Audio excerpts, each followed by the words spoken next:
हमारे साथ दिल्ली पुलिस के बहुत ही सीनियर अधिकारी मौजूद हैं। अब किसी को लगेगा कि स्त्री फाउंडेशन और खेल की दुनिया में भला दिल्ली पुलिस के अधिकारियों का क्या लेना देना, लेकिन बहुत डिसिप्लिन की ज़रूरत होती है, चाहे वो दिल्ली पुलिस में एक सीनियर अधिकारी के रूप में काम करना या फिर खेल के जीवन में अपने आप को आगे बढ़ाना। दिवेश जी, सबसे पहले तो आप किस तरीके से देखते हैं कि जो स्त्री इंडिया स्पोर्ट्स कॉन्क्लेव की एक मुहिम है, कहने को तो 50% पॉपुलेशन हमारी फीमेल है, लेकिन खेल में इनकी भागीदारी के लिए अभी भी बहुत कुछ करना है। तो समाज कितनी बड़ी भूमिका निभा सकता है इनको आगे खेल में लाने के लिए? जी धन्यवाद महावीर जी। एंड ख़ास तौर पे गीता जी और श्वेता जी का बहुत बहुत धन्यवाद। जब इन्होंने ये इनवाइट किया तो दिल्ली पुलिस की तरफ से मैंने ये इनविटेशन एक्सेप्ट किया, क्योंकि दिल्ली पुलिस की हमेशा प्रायोरिटी रही है क्राइम अगेंस्ट विमेन, महिलाओं के प्रति अपराध। और अपराध केवल एक छोटे रूप में नहीं है, हम लोगों ने काफ़ी व्यापक कदम भी उठाए इस बारे में। तो अगर जो यहाँ पे स्पोर्ट्स की जो कॉन्क्लेव है उसमें मैं बता दूं कि महिलाओं के लिए दिल्ली पुलिस ने 7 साल पहले 33% आरक्षण किया है, 33% आरक्षण है। जी।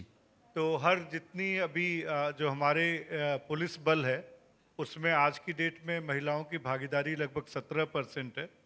और हमें उम्मीद है कि ये 33% जो रिजर्वेशन हम लोग रख रहे हैं, तो 2030 तक लगभग 25% की भागीदारी हो जाएगी कि एक क्वार्टर, आप लोग हाफ हैं समाज का, लेकिन हमारा भी 1 क्वार्टर अगले 3-4 साल में महिला कर्मी बन जाएंगे। और जो स्पोर्ट्स की बात है, जैसा कि माननीय प्रधानमंत्री जी ने ट्रांसपेरेंट रिक्रूटमेंट पॉलिसी का किया कि कहीं पे भी जो है रिटन एग्जाम हो, सारा कहीं पे इंटरव्यू नहीं हो। जी। ग्रुप सी के लिए तो जो सिलेक्शंस होते हैं सब इंस्पेक्टर के या सिपाही के, तो मैं आपको बता दूं कि जो रेशियो रहता है वो आ, आपके रिटन मार्क्स पे ही केवल आप लोगों को सेलेक्ट किया जाता है। और जब हम लोग उसके बाद आपका फिजिकल इंड्योरेंस टेस्ट, हम लोग पीईटी कहते हैं, तो जब जी। वो लिया जाता है तो हम लोग देखते हैं कि 10 में से केवल एक ही क्वालिफाई कर पाता है। तो जी। हम लोग को 10 गुने लोग बुलाने पड़ते हैं जो रिटर्न में क्वालिफाई करते हैं, ताकि हम लोग अपनी वैकेंसी भर सकें। तो स्पोर्ट्स का बहुत बड़ा योगदान है। अगर आप कोई भी फोर्स, दिल्ली पुलिस या पैरामिलिट्री फोर्सेज या अब तो आर्म फोर्सेज भी खुली हुई है, कहीं पे भी ज्वाइन करें, तो आपको जो स्पोर्ट्स अगर बैकग्राउंड से आती हैं तो जो एक टफ फिजिकल एग्ज़ाम होता है उसको आप क्वालिफाई कर पाएंगे। तो ये एक बहुत बड़ा सोच है कि किस तरह से स्पोर्ट्स को प्रमोट करके आपकी जॉब अपॉर्चुनिटी भी, एम्प्लॉयमेंट अपॉर्चुनिटी बढ़ जाती हैं। लगभग सारी पुलिस फोर्सेज में जो स्पोर्ट्स का है वो अलग से रिजर्वेशन भी होता है और सबकी अपनी टीम है। अभी हाल ही में कनाडा में जो वर्ल्ड पुलिस गेम्स हुए, हम लोग इसको world police and fire games कहते हैं, तो लगभग 700 पदकों के साथ हिंदुस्तान की पुलिस फोर्स जो है वो नंबर 1 पे थी। और इसी को देखते हुए 2029 में ये निर्णय लिया गया कि जो अहमदाबाद में जो स्टेडियम है, नरेंद्र मोदी स्टेडियम, वहीं पे जो 2029 के जो वर्ल्ड पुलिस और फायर गेम्स हैं उसको इंडिया होस्ट करेगा। तो ये बहुत बड़ी खबर यहाँ से मिल रही है कि 2029 के जो पुलिस फोर्स और गेम्स हैं, वैसे आपके कुछ अधिकारी हैं जो हमारे संपर्क में रहते हैं, क्योंकि हम लगातार दिल्ली पुलिस के साथ क्रिकेट वगैरह की मैचेस खेलते रहते हैं। कुछ की ये, वैसे तो मैं नाम नहीं लूँगा, लेकिन कुछ की ये शिकायत है कि ऑफ लेट दिल्ली पुलिस ने स्पोर्ट्स कोटा में हायरिंग बंद कर दी है। तो इसके पीछे क्या राज है कि जहाँ हमारी फोर्सेस ने इन खेलों को जिंदा रखा है, रेलवेज हो, बैंक्स हो, आर्मी हो, ये पुलिस वालों को जो ये खिलाड़ियों को एब्जॉर्ब करते हैं, उन्हें मौका देते हैं। तो दिल्ली पुलिस क्यों इनसे नाराज है?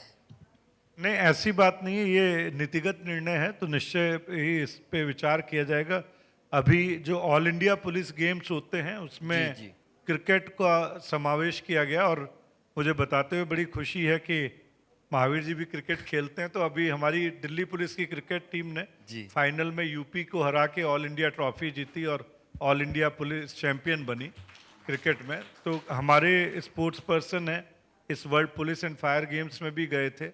और इवन जो हमारी पुलिस फैमिली वेलफेयर सोसाइटी है, तो हम लोगों ने जो है मिशन ओलंपिक्स करके एक शुरुआत की थी। बिल्कुल। उस समय में मैं ओएनजीसी में था, तो ओएनजीसी में काफ़ी स्पोर्ट्स के टैलेंटेड लोग भी रहते हैं, जॉब में भी और स्कॉलरशिप में। जी। तो उन लोगों ने 5 हम लोगों ने स्पोर्ट्स डिसिप्लिन चिन्हित किए थे, और उसमें सारे बच्चों को भी हम लोगों ने जो पुलिस कर्मियों के बच्चे थे उनको ट्रेनिंग दी गई। शूटिंग था और बॉक्सिंग था, और इस तरह 5 इस डिफरेंट डिसिप्लिन थे।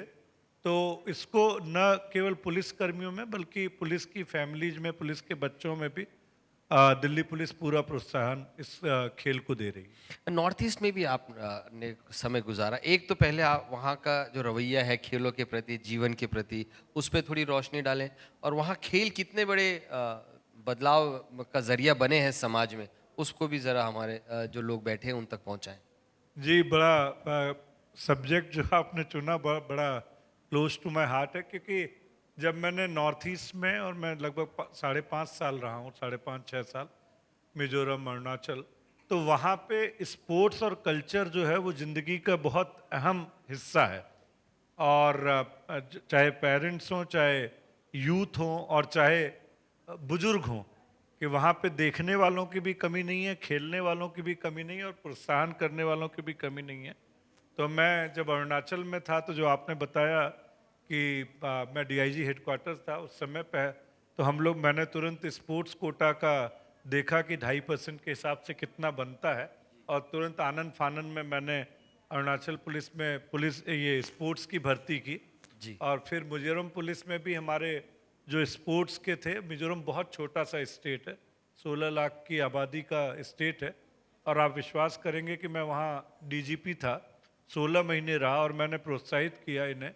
और हमारी फुटबॉल की टीम थी, क्योंकि मिजोरम, अरुणाचल, यहाँ पे फुटबॉल बहुत ज़्यादा पॉपुलर गेम है, और उन्होंने फुटबॉल में ऑल इंडिया पुलिस चैंपियन बने, जी। मिजोरम पुलिस की टीम।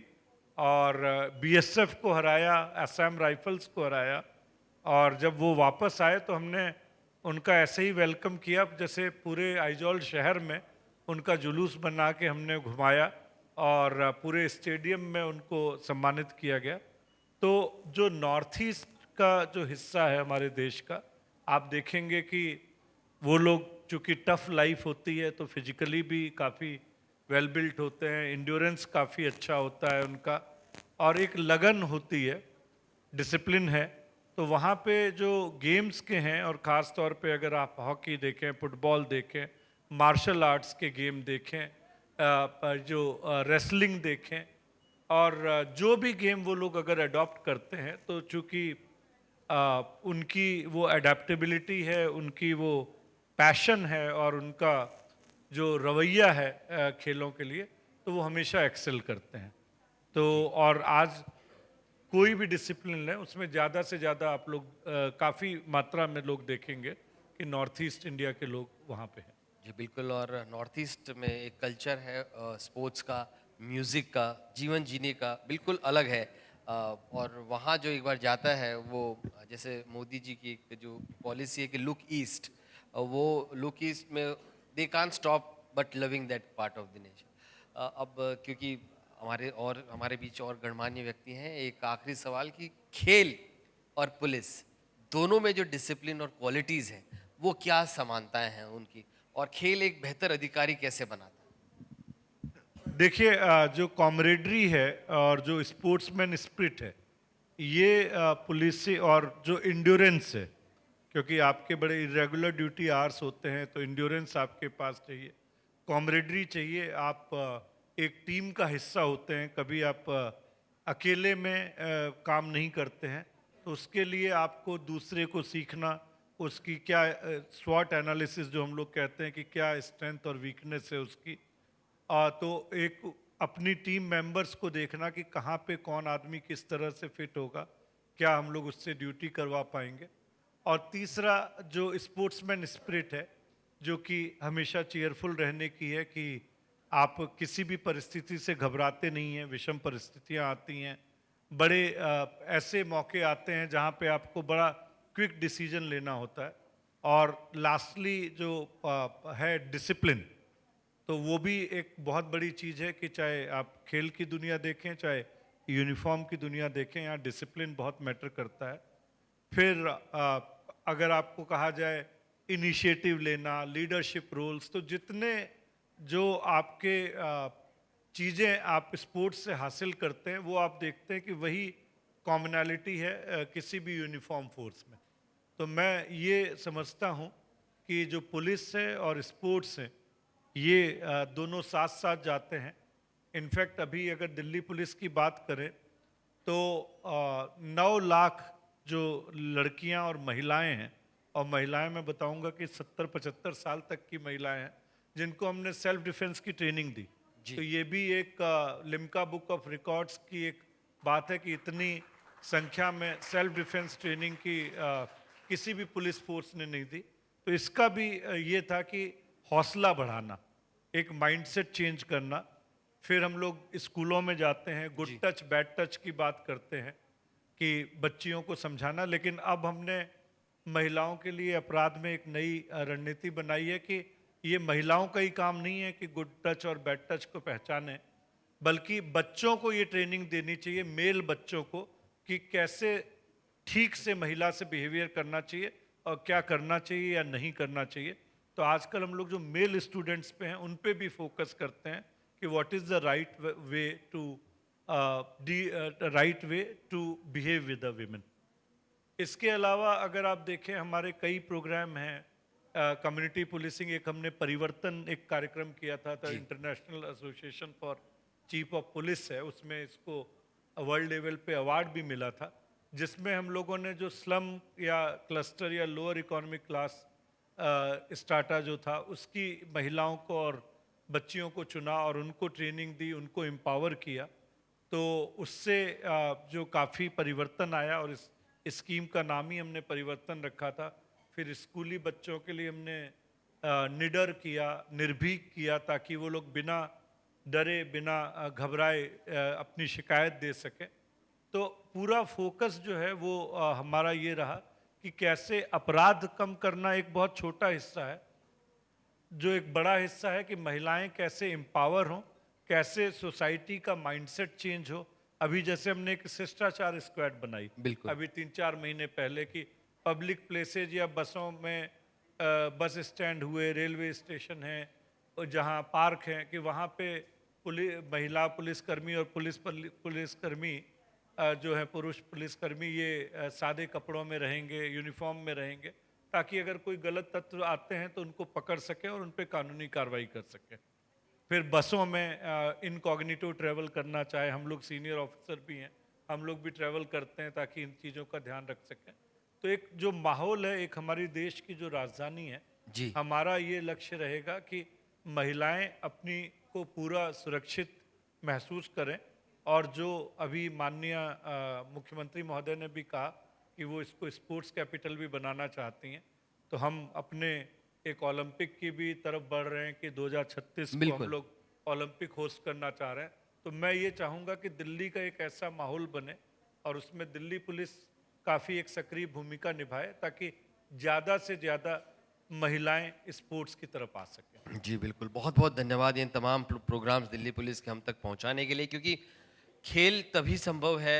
स्त्री इंडिया स्पोर्ट्स जो कॉन्क्लेव का एक मिशन है कि जितनी महिलाएं हैं वो ज़्यादा से ज़्यादा खेले, मेडल लाए ना लाए वो अलग बात है, लेकिन एज अ ह्यूमन बीइंग भी अगर वो फिट रहेंगी, क्योंकि अगर महिला फिट रहेगी तो घर फिट रहेगा, घर फिट रहेगा तो समाज फिट रहेगा, और उसके लिए उन्हें सेफ्टी का अनुभव होना बहुत ज़रूरी है, जो कि आपकी पुलिस प्रदान कर रही है। बहुत बहुत शुक्रिया तमाम बातों हमारे साथ शेयर करने के लिए। Thank you Mahavir ji.